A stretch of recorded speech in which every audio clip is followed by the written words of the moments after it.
Arm Vector. Arm Vector, hindi.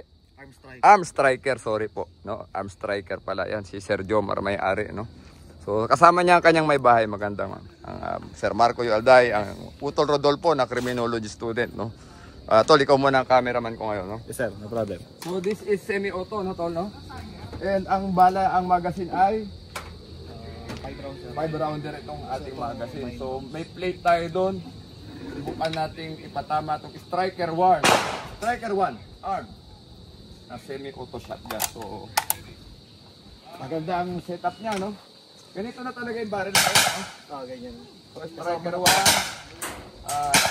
Arm Vector, striker 1. Semi-auto shotgun. So, let us see kung kaya natin ipatama. Are you ready? Naka-zero to, Tol?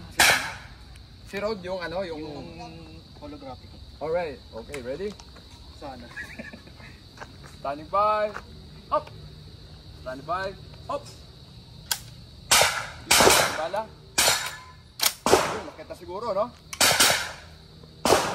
Ready? Standing by. Up!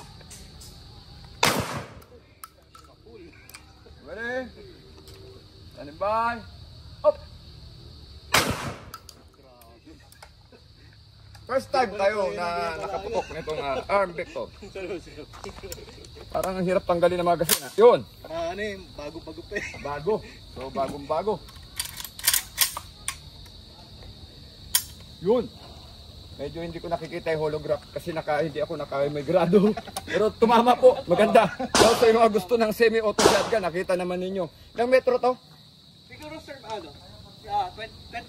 Oh, nakita nyo, 20 meters. Ngayon ko lang pinutok, no? So, yan. Arm Striker 1 ni Sir Jomar.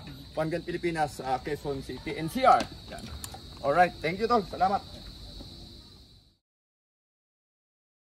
Mabuhay Warga Pilipinas! Mabuhay! Mabuhay Warga Pilipinas! Mabuhay! Mabuhay One Gun Pilipinas! Mabuhay! Por la Patria!